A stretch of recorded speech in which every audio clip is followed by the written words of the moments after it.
Hey guys, what's going on? My name is Joe and welcome to another video, and this is going to be the different types of traders in Team Fortress 2. Now first and foremost, I would just like to get this out there, and probably most of you will have realised already, but this is going to be heavily inspired by SoundSmith's Hat Stereotypes series that he's got on his channel. I'm a really big fan of this series and a good friend of SoundSmith's. He's actually been featured on my channel previously, and I really like his series and like the kind of stuff he did, so I thought I'd kind of bring that over to the trading community and sort of go through the different types of traders we've got in Team Fortress 2.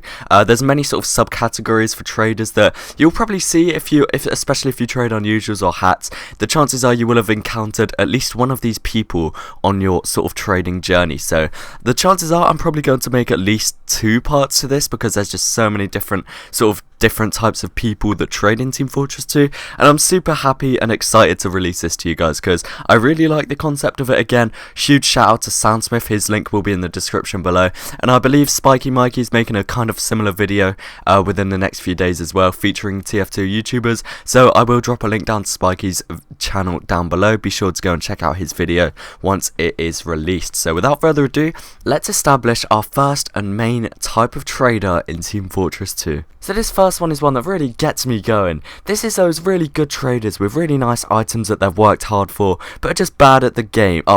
Oh, right, okay. That's a bit awkward, isn't it, really?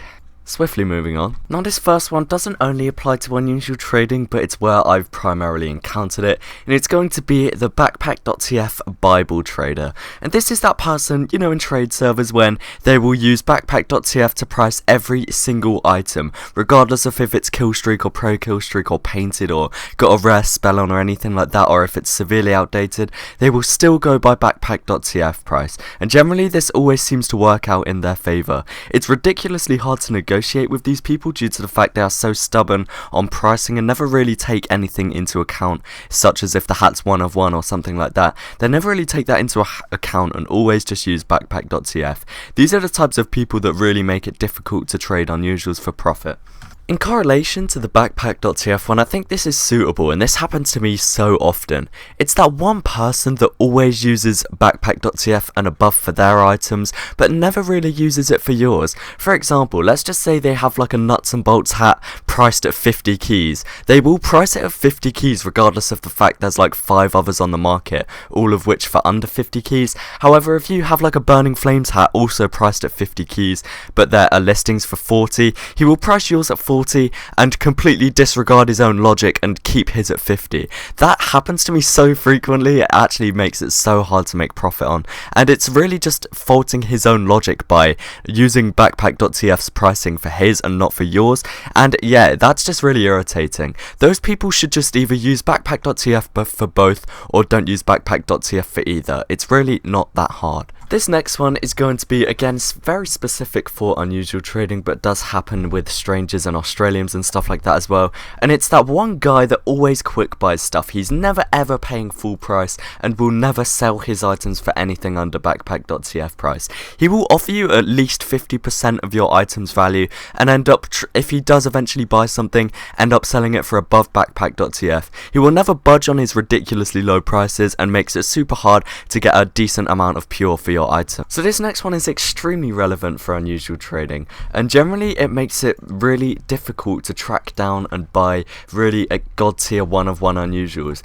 And this is going to be those collectors, you know, the ones with a ton of god tier unusuals in their backpacks that never really list them on the market. So there's probably like a couple Burning Team Captains, a couple Burning Killer exclusive, and a bunch of other god tier items that are just locked away in these backpacks that are never going to see the trading market ever again. Don't get me wrong, I've got nothing against these people. I respect the fact that these items probably have sentimental value to them. It's just kind of annoying when you find a god tier unusual or a high tier unusual on backpack.tf when you're looking around for something to buy and you really like the look of it, you track it down and realise it's in like a collector's backpack and it hasn't been traded for 3 years. That really does put a downer on things, especially when you're trying to build up a nice set.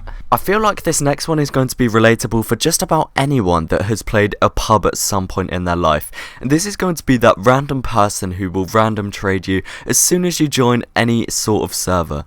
Generally, this person will not know how trading works or anything to do with pricing and will end up lowballing you quite severely. They'll have no concept of the fact that hats are worth more than weapons, and they just want to make some trades and get some cool hats in their backpack. Something I've personally noticed from experiencing these is they always have the escrow 15-day hold. I don't even think they know the Steam mobile app exists. If you are unfortunate enough to encounter these, honestly it's worth taking the time out of your day just to give them a very rough explanation of how the TF2 economy works and how weapons are worth more than hats and backpack.tf and stuff. It's honestly worth taking that 2 minutes out of your day just to sort of wisen this person up almost, and just let them know what they're doing is wrong and point them in the right direction if they do want to start trading. This next one again is very particular in unusual trading, but I'm sure it does happen in others as well, and it's that person that will just hoard up and collect hundreds of unusuals and to which they all pay like a very good amount for, and then try to flip them for like all of them over being backpack.tf price. Generally a lot of high tier traders do this on the most valuable inventories list, and they will just have a bunch of these unusuals in their backpack that they're selling for above backpack.tf price, but after doing some research you can probably tell that they've actually paid a really good amount for the unusual and they've made a lot of profit. But then again, if they are on the top inventories list, the chances are they must be pretty good at trading and making profit. The thing is, it always works as well due to the fact these unusuals are probably rare, and they just have so many unusuals that eventually someone's going to offer on one of them, and that's just how they make their profit. I have nothing against these traders. I think it's really good that they're actually listing all of these unusuals in the first place and not just buying all of these unusuals and keeping them in their backpack and not letting them on the market. So if you are one of these traders somehow and you are watching this video, then I mean thank you I guess for getting all of these unusuals on the market, but there's really no need to put them so much over market price, especially when you paid under market price for them. This next one is going to be that person in a trade server who expects you to pay full price and pure for his item regardless of the fact he traded you, he's offering you, and you have no interest in his items whatsoever. This is kind of related to that random trade one, however these people do have a rough concept of how the market works. It's just they don't put that knowledge into use and just expect a random person to be fully interested in that item and want to pay full price and pure for it. There's nothing wrong with this, it's just generally random trading someone and asking them to pay full price on your item won't work due to the fact if they wanted your item they would have went out of their way to offer on it. So a couple months ago I made a video called the top 10 themed unusual hats in Team Fortress 2, and this is kind of in relation to that.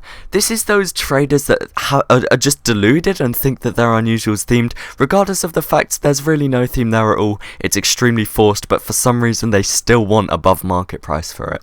For example, let's just say I have a bubbling crown of the old kingdom.